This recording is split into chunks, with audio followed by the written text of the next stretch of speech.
I'm here with Dr. Martin Langford, who is the Democracy NZ candidate for Napier. Hello, Martin, and welcome. Good afternoon. Thank you for having me on. It's good to see you again. Now, Martin, you are by profession and by training a dentist, and obviously that's been one of the issues that has come up about dental care and people. There's a school of thought that says that while there's free or basically free medical care, there's nothing for oral and dental hygiene. Now, the Labour government came out with a policy for if they get re-elected, where they would look at extending the path towards universal dental care by offering basic health dental care to under 30s. And that, just first want to ask you what you think of that policy, and then what an alternative one for you would be. Yeah, I mean, the understanding at the moment is that we provide is provided is a free dental care system up to the age of 18. So until age 18, children will get free dental care. Their add-on to up to 30, I can see where they're leading with that, is that you start with the 30-year-olds this time, next time you move it up another half decade or decade.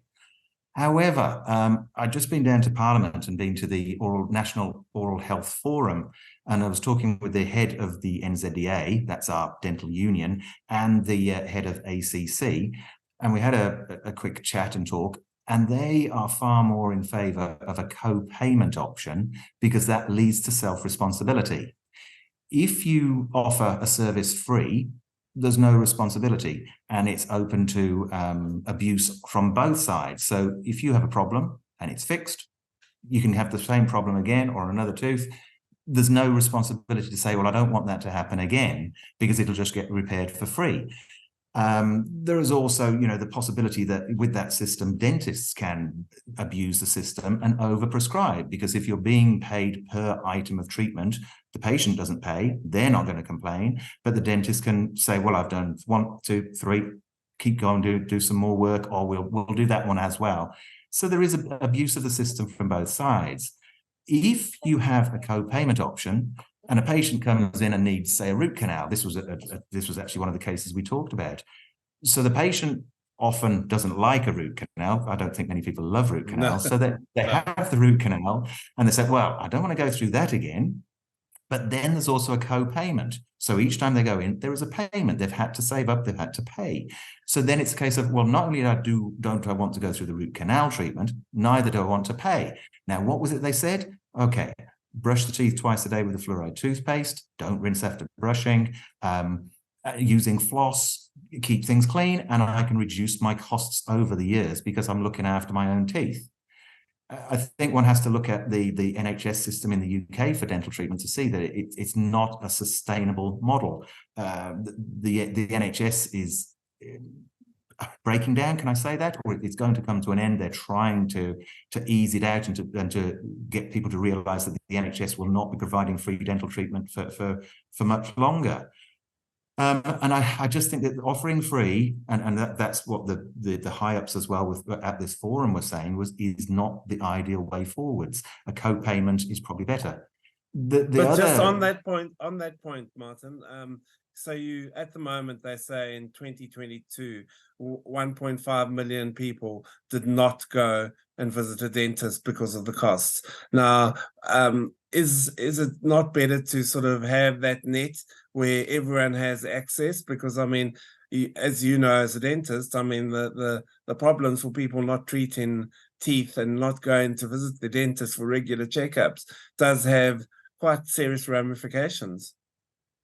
The suggestion would be that it came more under an ACC governed system, because at the moment ACC, you have to put in what teeth need or has been treated, fill in forms, send it in to get the payment, and there is a co-payment with ACC as well, depending on what treatment's done. So rather than absolutely free treatment, probably funded treatment would be a better way forwards, that you then have to fill in forms and get that sent in and either pre-okayed or it's in the system. You know what tooth's been worked on. You have logged what tooth, because if you're finding that teeth work is being repeated, then the government has the accountability. There's accountability on the dentist side. And also, if you've got co-payment or assisted payment, you've got the patient will actually say, well, actually, I came in 3 weeks ago and I paid this much, and the work you've done has fallen out, has broken, isn't working. You've got accountability that way. And I do believe that people need help. And I think the system at the moment, where it used to be $300 for an annual emergency treatment, and they've upped that is $1,000. And if you are a beneficiary and you are open to that, that is a fantastic amount of payment towards your treatment. And a dentist, I mean, I've seen several people, and we come in well within that balance for people. You're not pushing the envelope. You're saying here's a patient who's got serious need, an abscess tooth that needs to be removed. We do a consult, an X-ray. The forms go to WINS. It all gets sorted quite quickly. The patient comes in modified with antibiotics and pain relief, which they've probably been on for a while. We can get the problem sorted. So that system is working. That's for emergency treatment. I think even maybe considering, part payment or towards checkups. I think having checkups is a really good idea, and constantly getting at people that dental disease is preventable. If you cut out sugar, if you cut out acidic foods, sugary foods, and fizzy drinks. That's the other one, fizzy drinks, or as we call them in the UK, fizzy pop. Cut out the fizzy pop. You can go a long way to your own dental health. And treating sugary and fizzy drinks as occasional treats, not everyday eats. We've got to start saying to people, treat items, not eating this food all the time, and you can save yourself a lot of problems. What, from your experience, is the state of New Zealand's teeth? In my experience, it's quite positive. Okay. I'm seeing. My scope of practice, I'm seeing kids at high school starting from age 12, 13. I'm trying to think how much they came in at, and they've actually got to that stage. So we're seeing from across the Napier area mostly, and they're coming in, and you're doing the first check, and they're on board with keeping their teeth. And you reluctantly, they might say, yeah, I'm doing it once a day, and I know I need to do it twice, but they're getting in with a toothbrush, and they're usually brought in by a parent who's saying, we're trying to make them do this. But it's actually quite good. And then the situation is, I'm not physically doing a lot of treatment on adolescents, which is for me is fantastic. I don't get to treat the young children. That's the primary school, and I'm not also seeing the young children who are coming in with absolutely rotten mouths with their primary teeth due to the fizzy drinks. They're seen more in the hospital system. And I'm not working in the hospital system. I'm working in practice, where we see the adolescents who come through the school system once they're at high school. Now, obviously, you still working as a dentist, but you've got a election campaign going on. How is the campaign going? Busy. Busy is one word I could be using on it at the moment. And we're still working 4 days a week in the practice. So I'm taking 1 day a week during the week to do, which is today's the day for politics this week.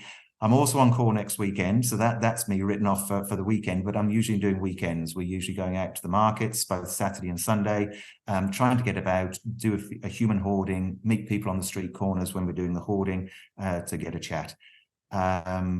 We're trying to keep busy. I'm driving the car, which is with sign written, so people are seeing the car around. I'm still finding places for more signs at the moment as well, because just to get our name out there, to get the publicity. Today I was at Somerset. I had a talk there. Last week was with senior citizens. Before that, we've done grade power. I've got a few more talks. I'm into a talk on Wednesday, an evening one with the other candidates as well. We're in Maraenui. So it's busy, but I would say it's still enjoyable. I'm actually enjoying it. I'm meeting some really fun and interesting people, some nice people. We're having some really good talks. I mean, the markets are incredible. I met a young guy at the market on Sunday up at the waterfront, And we had a good long chat. I listened to him. I was listening to him because he had a lot to say about what it's like working 3 jobs, living in a van. He's still living in his van, and him seeing how the future is going to pan out for him. And we're meeting some really good people. And are people listening to your message? I mean, it's often difficult because people tell you what you want to hear, kind of thing. But is there good reception to what you're saying, and how are you feeling with regard to that? Yeah, I'm feeling. I do feel positive about that. We have a talk, and people read our pamphlet that we hand out about the party. But I mean, you started at the very beginning when you called me Long Shot Langford, and I was talking with Marie Busky the other day. We had a radio interview, and she said, "Now, come on, Martin. You know what your real chances? What do you think your real chances are?" And then she said, "Well, maybe if the stars align for you, maybe you stand a chance." We are long shot. I am long shot. I really would like to represent Napier, but I've got to be realistic. I'm dealing with some big parties who've got big support behind them already. We're a young party, 18 months old. We've just had released the party list, and I am number 4 on the list, that's very, very, very pleasing. Stoked to be number 4 on the list. So, you know, things are positive. I'm talking with people, and obviously I'm going to remember all the positive talks and not the people who walked away at the end of the meeting and didn't talk. I'm going to remember the people who did come to me and say that was a good talk. I talked common sense, that they understood where we were coming from, and it gave them good food for thought. And how have you been finding the debates with the other candidates? Have you been to many of them? Not so much debates, because I was not invited to the Taxpayers Union, which was a panel debate as such. So we did turn up to watch that, because we were told we could turn up to watch as long as we didn't disrupt and weren't a naughty influence. So we kept quiet. We just wore our uniforms, so we were branded.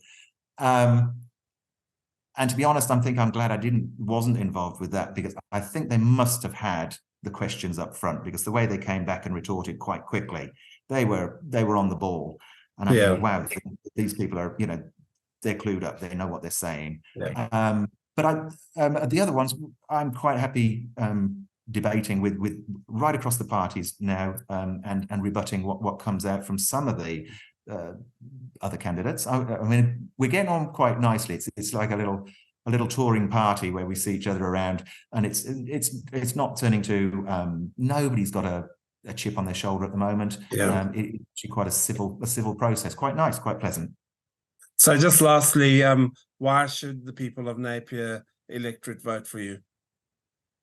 Oh, where do I begin and where do I end? Short version, honesty. Please. Oh yeah, the short version. Yep. Honesty, integrity, morality, humanity. I really love Napier. We've lived here for 26 years. I want my daughter and her husband, who are living here, to stay here. I want them to find Napier a place that is good to bring up children. I'd like to encourage, my son's he's early mid-20s. I'd like him to consider at some point that Napier is a good place to come back to, and I want to be part of that change. I want to represent Napier, and I want to see it. I want to act, not just advocate, but act for Napier in Parliament, so that we get a good slice of the pie each time that there's something on offer, so that we can actually see this area grow to industry-wise, tourism as an industry, and make this a place that people want to come to visit, to live, to set up businesses, and to be booming. We need Napier to boom. We need us to flourish. Dr. Martin Langford, Democracy NZ, thank you so much for your time. Thank you very much.